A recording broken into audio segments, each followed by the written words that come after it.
Vambora. Falando em cumprir, dessa vez, a obrigação de operar os serviços dos trens, a Supervia disse que não consegue mais cumprir essa demanda, pelo menos tem dinheiro para rodar até julho. Disseram que depois disso não vão mais operar se o governo do estado não tomar nenhuma providência. Bruna Navarro, bom dia para você. Oi, pessoal, muito bom dia para você, Agatha, bom dia a todos. Exatamente, viu? A gente lembra aí que a Supervia, que está nesse processo de recuperação judicial desde 2021, estima agora que o caixa que tem disponível só tem condições de prestar o serviço, de pagar, né, os funcionários e de funcionar até julho deste ano. A gente lembra que a Supervia aí opera levando, né, e trazendo mais de 300 mil passageiros por dia. Para evitar a falência, então, a empresa pede que o governo do estado se manifeste de uma maneira definitiva sobre algumas providências, dentre elas o pagamento dos valores que a concessionária afirma que o estado deve à Supervia. Eu vou esmiuçar um pouquinho aqui. Um levantamento da AGETRANSP diz que a dívida total é de R$1 bilhão.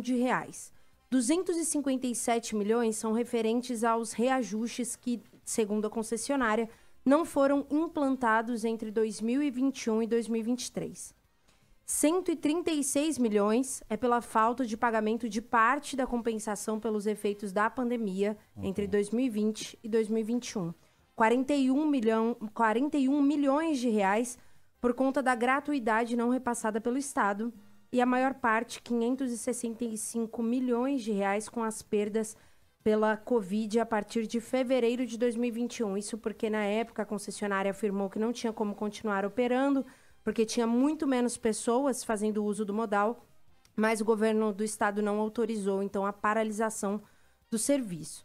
Diante desse cenário, então, o governador do Rio, Cláudio Castro, foi intimado a prestar alguns esclarecimentos. E na segunda-feira passada, o governador pediu 10 dias para se manifestar. Segundo a Supervia, sem esse posicionamento, então, a empresa começa inicialmente a fechar estações, reduzir intervalos entre os trens e, consequentemente, vai então pedir a falência, vai declarar a falência. Mas quando isso, Bruna, começaria a fechar? Em julho? Isso em julho, exatamente. Tá. Exatamente, em julho, a partir de julho. O consultor, a gente procurou então um consultor especialista em mobilidade urbana para tentar conversar um pouquinho, entender um pouco como que funciona todo esse imbróglio. E o Rodrigo Tortoriello afirmou para a gente que nesse primeiro momento é fundamental, antes de qualquer coisa, pensar aí em como não deixar na mão os passageiros, que são os principais prejudicados aí diante desse cenário. É uma situação muito grave. Entendo que nesse momento, em primeiro lugar, deve-se concentrar os esforços para atender a necessidade dos mais de 300 mil passageiros que dependem do trem diariamente. A iminente interrupção desses serviços pode gerar um problema muito grande para essa população. No segundo foco a ser atacado são as questões de segurança pública. Nenhum concessionário, por melhor que seja, de qualquer outro lugar do mundo, consegue operar num sistema de tamanha importância como o da Supervia, com os constantes roubos de cabo, de equipamentos, com as interrupções de serviço devido a tiroteios e outros episódios de violência urbana. Nesse cenário aí de segurança pública e dessa questão toda das perdas em relação a isso, a concessionária registrou um aumento de 650%, não está errado, é esse número mesmo, 650% nos casos de vandalismo somente nos 4 primeiros meses aqui deste ano.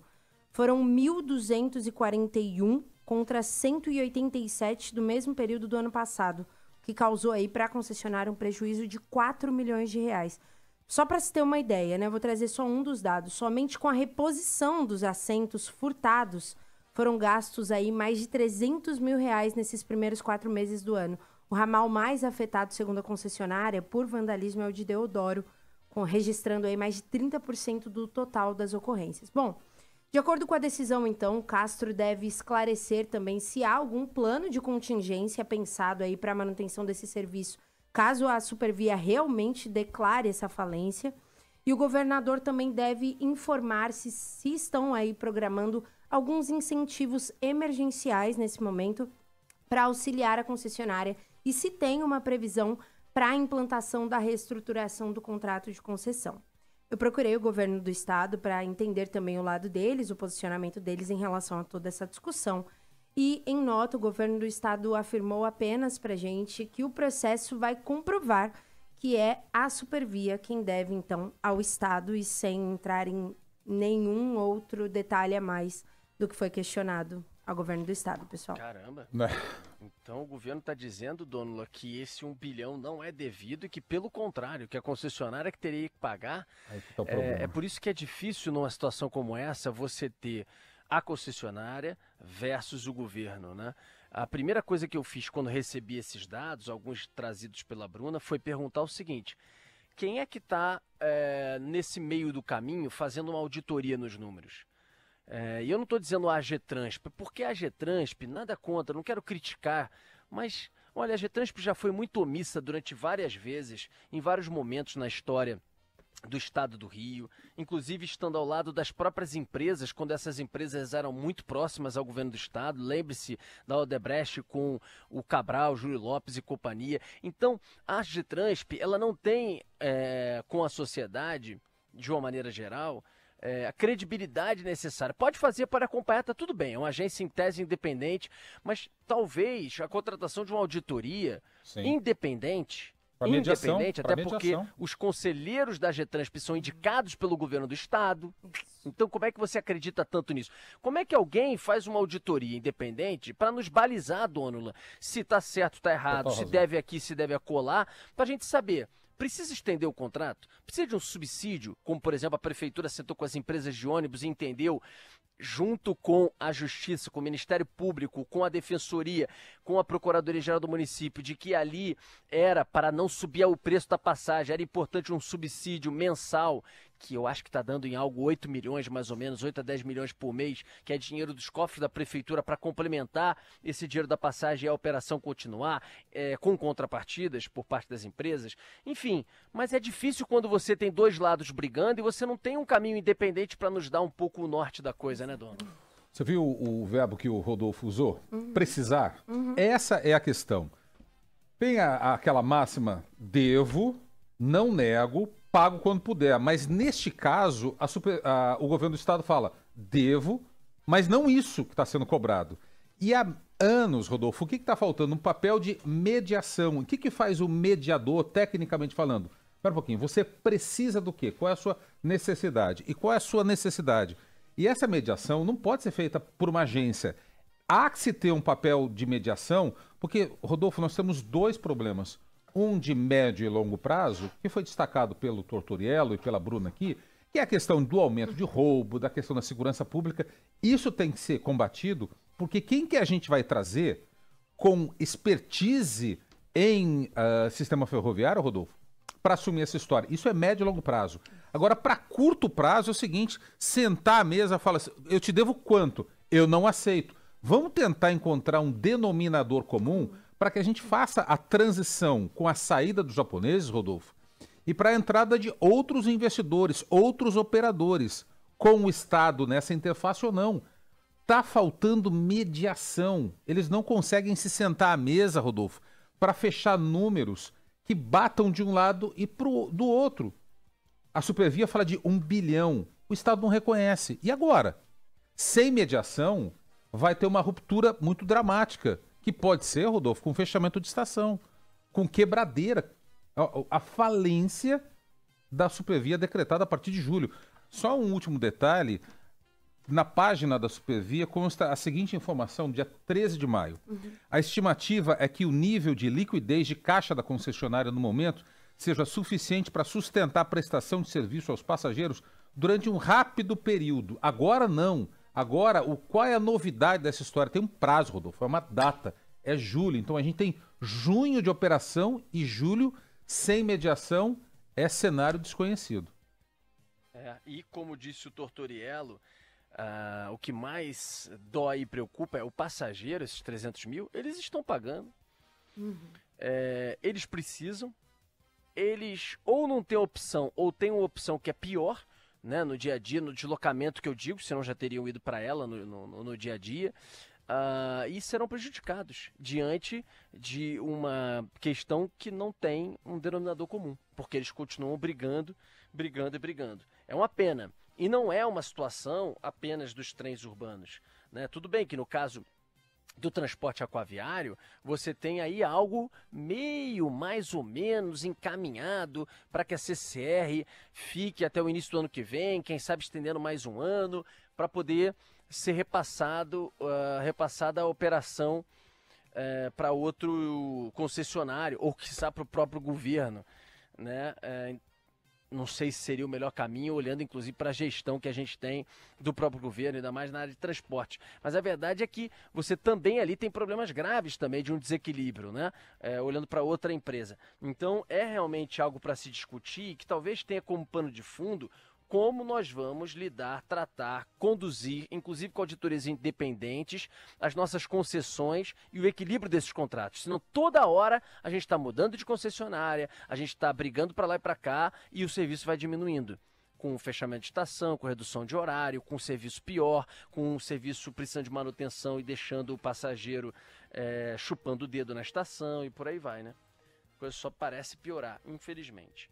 Valeu, Bruna. Valeu, pessoal. Obrigada. Valeu, obrigado. Inclusive, no caminho contrário vai o BRT, né? Que a gente falava antigamente que parecia só piorar, só que agora com os novos BRTs, tem estação, na semana passada a gente falou de uma nova estação sendo inaugurada lá do Mato Alto. Isso, que antes as pessoas ficavam completamente ao relento, chuva, sol. A gente falava quase diariamente da reclamação dos ouvintes dessa estação. E aí agora com cobertura, com acessibilidade, enfim, as movimentações e as modificações sendo feitas e as pessoas realmente conseguindo ir e voltar do trabalho com dignidade, né? Melhorou muito, né? Esse fim de semana eu conversei com a Lena, que é manicure e usa Transoeste, ela tava elogiando muito, assim. Ela falou, Rodolfo, melhorou e demais, muito, muito, muito. Tava uma jossa, realmente tava um lixo, então qualquer melhoria já seria significativa, né? Mas ela falou, ônibus novos, ela usa essa estação Mato Alto, falou que realmente tá um brinco, ela que foi inaugurada, resta saber se a população também vai cuidar, tem a sua responsabilidade nisso, né? Mas ela tava elogiando muito o sistema e dizendo que realmente melhorou a vida dela, certamente para as outras pessoas também. Pode não estar perfeito, pode continuar pegando um ônibus lotado, pode continuar tendo problemas, mas é indiscutível que o sistema melhorou, avançou, ainda mais com a inauguração aí da Transbrasil, que apesar de ter levado um caos para o trânsito da Avenida Brasil, o corredor está em início, tem um novo terminal Gentileza para entregar com o centro da cidade, você tem certamente uma evolução. Aí, Dônula, você tem um caso que ele é um pouco mais complexo, porque quando a prefeitura, nesta gestão, essa prefeitura de Eduardo Paes, que lá atrás começou com o projeto, inclusive, como eu sempre digo, começou com alguns erros ao acelerar a obra da Transoeste com asfalto e teve que, nesta agora gestão, trocar tudo para botar concreto, que era o piso adequado. Mas quando ela fez e quando a coisa foi se desfazendo, deteriorando, muito por causa de vândalos, de calotes, de pessoas mal educadas, mas também por causa de um prefeito que foi uma negação completa em absolutamente tudo que era o Marcelo Crivella, aí, quando Eduardo Paes assume, porque em tese eu acho errado você ter, olhando para tantas prioridades que o Estado brasileiro precisa, o Estado do Rio precisa em educação, em saúde, em policiamento, segurança, conservação, blá, blá, blá, blá, dependendo também do ente, você ainda tem que ficar controlando, administrando transporte. Só que ou ele fazia isso naquele momento, porque havia necessidade de investimento altíssimo de compra de ônibus, havia necessidade de reforma de dezenas de estações, havia um sistema deteriorado e quebrado. Ali você tinha uma opção, ou você entrega para o concessionário, que já tinha briga antes, tinha desconfiança em cima dos casos de corrupção da Lava Jato, dos ônibus, um monte de coisa. Ou você entrega para eles e coloca uma dinheirama na mão deles para que eles fizessem isso, ou a prefeitura ficava do jeito que está, porque o Crivella que começou com a intervenção nos ônibus, fazia o investimento que tinha que fazer para renovar, reformar, comprar ônibus, e a partir disso pensava na concessão, que é o que está sendo feito. Sim. Então, o que acredita a prefeitura atual de Eduardo Paes? Peguei, reformei, investi, vou entregar isso aqui nos trinques, um brinco, entre aspas, né? Ainda com seus problemas, mas vou entregar em excelentes condições para eu poder cobrar do concessionário que vai assumir que ele faça a manutenção. A partir de agora, a manutenção é dele, ele que cuide e ele que mantenha dessa forma. Não vai reclamar que eu entreguei tudo cacarecado. A cabeça é um pouco essa. né? A concessão está aí sendo empurrada, toda hora tem uma questão, entra e sai, nem o tal do sistema de bilhetagem eletrônica já é, a gente consegue ter a segurança quando que ele começa efetivamente no dia a dia do cidadão carioca. Mas ali era um negócio mais encrespado para você poder, né, Dônula, desatar e tentar fazer frente a esse dilema do transporte na mão do Estado ou do transporte concedido. Né? Foi uma opção trazer para o poder público, dar uma boa melhorada para depois você fazer uma nova concessão. O problema, Rodolfo, é que se você não tem uma política de médio e longo prazo, para você refazer é caro pra dedéu, demora pra caramba. E para destruir, para desfazer é muito rápido, como a gente viu na gestão anterior. É muito rápido para desfazer e olha quanto a gente não tá pagando para refazer essa história.